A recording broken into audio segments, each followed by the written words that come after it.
Saya Revani Putri Happy dengan NPM 227555151 dari program studi akuntansi perpajakan. Di sini saya akan sedikit menjelaskan tentang pengujian sampel besar untuk mata kuliah statistika oleh dosen pengampu Bapak Rusmianto. Di sini definisi dari hipotesis itu sendiri adalah hipotesis adalah pernyataan mengenai suatu parameter populasi yang dimaksudkan untuk pengujian dan berguna untuk pengambilan keputusan.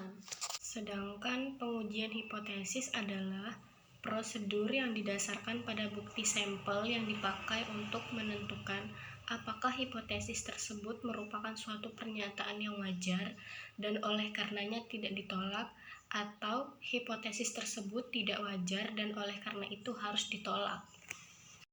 Kemudian prosedur atau langkah-langkah dalam pengujian hipotesis sampel besar itu ada 5 langkah, yaitu langkah pertama merumuskan hipotesis, langkah kedua menentukan taraf nyata atau signifikasi, langkah ketiga adalah menentukan uji statistik, langkah keempat adalah menentukan daerah keputusan, yang terakhir langkah kelima adalah mengambil keputusan. Untuk langkah yang pertama itu sendiri adalah merumuskan hipotesis, yaitu ada hipotesis 0 atau H0 dan hipotesis alternatif atau H1. H0 adalah suatu pernyataan tentang nilai parameter populasi, sedangkan hipotesis alternatif adalah suatu pernyataan yang diterima jika data sampel memberikan cukup bukti bahwa hipotesis 0 adalah salah. Selanjutnya yaitu menentukan taraf nyata. Menentukan taraf nyata adalah probabilitas menolak hipotesis 0 apabila hipotesis 0 tersebut adalah salah. Taraf nyata atau nilai kritis digunakan sebagai dasar untuk menerima atau menolak hipotesis 0. Taraf nyata dilambangkan dengan alfa, di mana alfa sama dengan 1 min C. Perlu diingat bahwa C adalah tingkat keyakinan. Apabila C sama dengan 0,95, maka alfanya adalah 1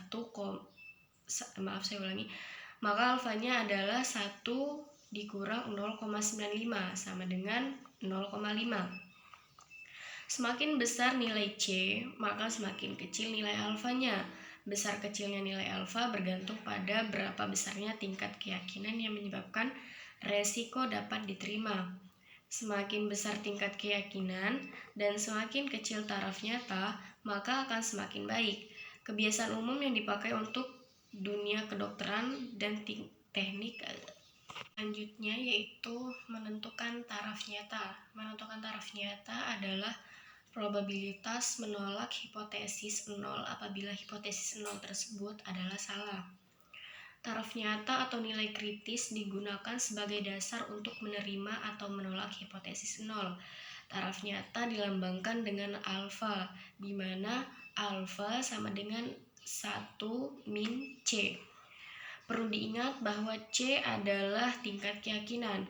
Apabila C sama dengan 0,95, maka alfanya adalah 1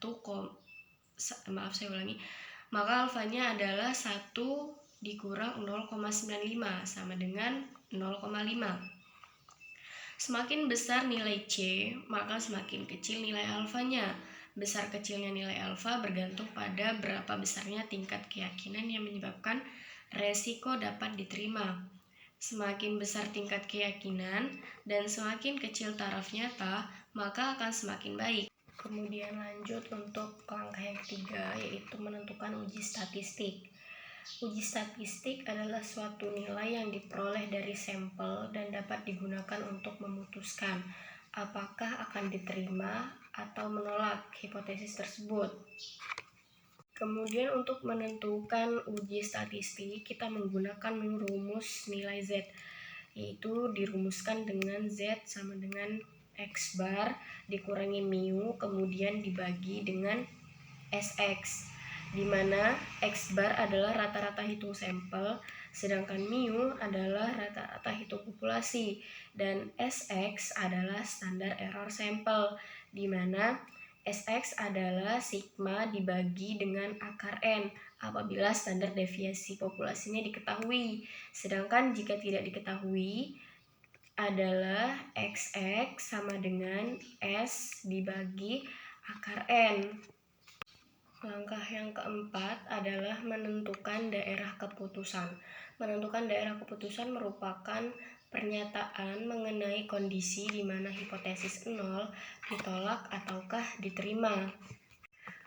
Untuk menentukan daerah keputusan itu sendiri didasarkan pada uji statistik.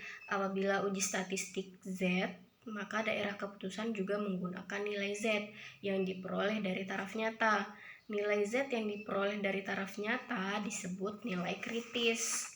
Kemudian bagaimana menentukan nilai kritis? Misalkan taraf nyatanya sudah ditentukan 5%. Dengan menggunakan distribusi normal, kita dapatkan nilai Z. Untuk pengujian satu arah, maka probabilitasnya adalah 0,5 dikurang dengan 0,05, yaitu taraf nyata, sama dengan 0,4500.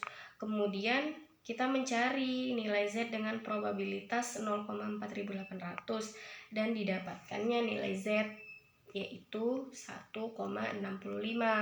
Nilai dari 1,65 inilah yang merupakan nilai kritis. Daerah di mana lebih kecil dari 1,65 merupakan daerah hipotesis 0, sedangkan daerah yang lebih besar dari 1,65 adalah daerah penolakan hipotesis 0. Kemudian ada contoh diagram yang menentukan daerah keputusan satu arah dan dua arah. Bisa dilihat ya kawan-kawan. Kemudian kita masuk ke uji signifikasi satu arah dan dua arah.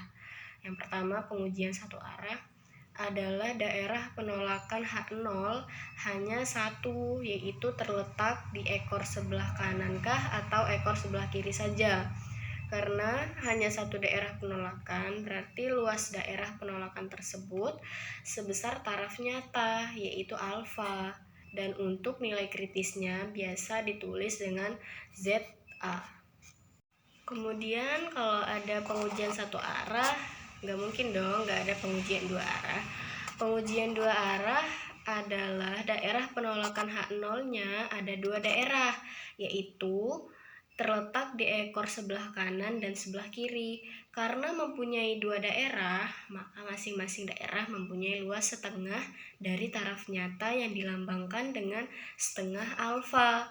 Dan nilai kritisnya biasa dilambangkan dengan Z setengah alfa. Kemudian pada langkah kelima adalah mengambil keputusan. Pada langkah kelima ini mengambil keputusan dengan melihat letak nilai Z pada daerah keputusan. Dengan menggunakan daerah keputusan untuk uji dua arah, apabila nilai Z sebesar 2,45, maka nilai Z terletak pada daerah penolakan H0 dan keputusannya adalah menolak H0 dan menerima H1 atau H alternatif. Penolakan H0 terjadi karena nilai Z berada di luar daerah penerimaan H0, yaitu dengan nilai antara min 1,96 sampai 1,96. Kemudian dalam pengambilan keputusan bisa saja terjadi H0 ditolak yang semestinya diterima. Hal demikian biasa disebut dengan kesalahan jenis 1. Hal sebaliknya bisa terjadi, yaitu menerima H0 yang semestinya harus menolak H0. Demikian dikenal dengan kesalahan jenis 2. Mungkin sekiranya itu saja yang dapat saya sampaikan. Kesepian tanpa kekasih. Cukup sekian, terima kasih. Saya Revani Putri Happy, pamit undur diri. Bye-bye.